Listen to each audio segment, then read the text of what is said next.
The December 1986 events in Alma-Ata, known as Желтоқсан, Kazakh for December, were a mass demonstration and subsequent crackdown that became one of the most significant uprisings against the Soviet rule in Kazakhstan. This student-led protest symbolized the country's growing national consciousness and desire for greater autonomy within the Soviet Union. The events of Желтоқсан foreshadowed the eventual dissolution of the USSR in Kazakhstan's path to independence. Background: political and social context. The Soviet Union, under a totalitarian system for nearly 70 years, sought to suppress national identities, history, and culture. However, by the 1980s, a new force of resistance had emerged. Mikhail Gorbachev's policies of perestroika, restructuring, and glasnost, openness, exposed deep-seated issues within the Soviet republics, particularly concerning ethnic and national representation in leadership roles. The frustration of ethnic Kazakhs, who were underrepresented in government leadership, intensified when Moscow removed Muhammad Konayev, the first secretary of the Communist Party of Kazakhstan, and replaced him with Gennady Korbin, an outsider with no prior ties to the republic. This decision ignited long-standing dissatisfaction, leading to the protest of December 1986. The protest and its escalation. The December 1986 events in Almaty marked a qualitatively new stage. At that time, the people of the Republic were faced with two choices: either to repeat the Little October in Kazakhstan, or to assert their right to national self-determination by demanding an end to the practice of appointing external leaders. The events in Almaty escalated immediately after the official announcement at the Communist Party of Kazakhstan's Central Committee plenum that Muhammad Konayev was removed from his post and replaced by Gennady Korbin, a party functionary from Siberia known as a strict opponent of corruption. Korbin was also chosen by Gorbachev because he was ethnically Russian. The protests unfolded dramatically over 3 days, from December 16 to December 18, 1986. According to the Kazakh SSR State Security Committee, on the night of December 70, 12 students from the Theatre and Art Institute carried out propaganda activities in 6 universities and the dormitories of the Sergei Mironovich Kirov factory, calling on people to protest in the square. These students, according to the intelligence reports, persuaded young people to join the demonstration, prepared banners and slogans, and took them to the streets.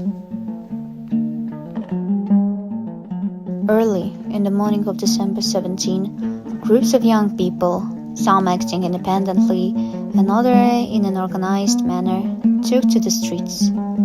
Among their slogans were "Long live Lenin's ideas," "Each nation should have its own leader," "No privileges for any nation or language," "We support voluntary unity among nations, not forced integrations," "Long live Kazakhstan." According to the Supreme Soviet's Commission on the December events, the slogans did not have ethnic nationalist content, but rather reflected Marxist-Leninist theories on national issues. The demonstration resembled a peaceful protest, with participations laughing, singing, and marching towards the square. By 7-8 a.m. on December 17, about 200-300 people had gathered in front of the Communist Party's Central Committee building, holding banners in protest of the plenum's decision. The authorities responded swiftly by deploying police and internal troops to cordon off the square. A Level 1 combat readiness alert was declared in Almaty, and the city's railway stations, airport, and intercity roads were closed. Officials attempted to engage with the demonstrators, explaining the decision to appoint Kolpin. The protesters demanded that Kunaev come out and clarify the situation.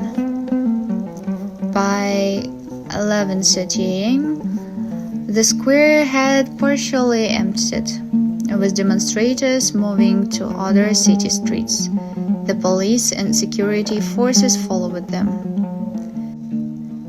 By midday, a much larger crowd of students and workers had gathered at Brezhnev Square in Almaty. Various sources estimate the number of participants between 5 and 30,000 of people. As the demonstrators increased in number, so did the security forces.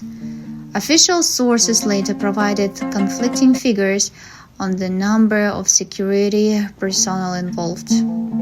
While the Supreme Soviet Commission reported 22,000 law enforcement officers, other sources claimed there were 50,000 soldiers, 20 policemen, and 16 civilian military members. To disperse the protesters, special internal military units were brought in from cities Tashkent, Chelyabinsk, Novosibirsk, Ufa, and Sverdlovsk. The operation, codenamed Metel 1986, was planned by Order Number 385 of USSR Minister of Internal Affairs and was approved by the country's top leadership.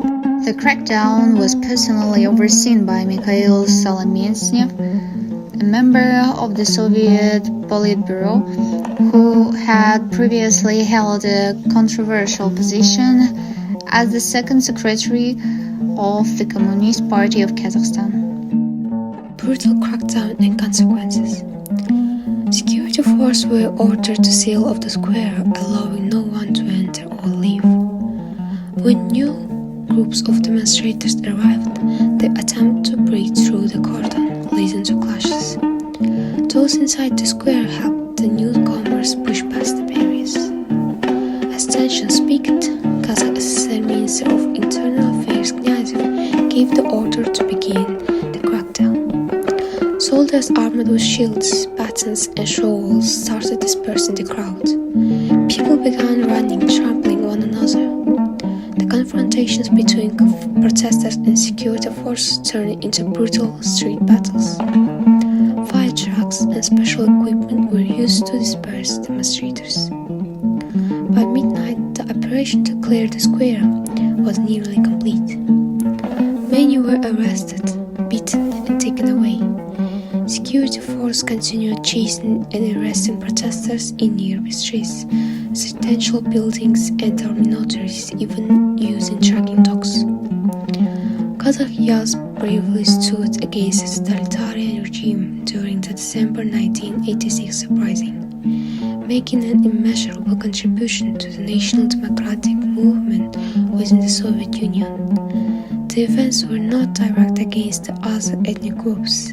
Instead, they marked the first major clash between emerging democracy and the oppressive Soviet system. Some of the leading figures of the uprising include Kairat Rysqulbekov, Kenjibek Айтмурзаев, Polat Imanjanov, Oralbek Seydimbekov, Asqar Ghametov, Ерболат Кушебаев, Erik Sabatayev, Azad Asanova, Sabira Muhamedjanova, Iman Daurenov, and others. Legacy and historical significance. The repression against demonstrators was severe.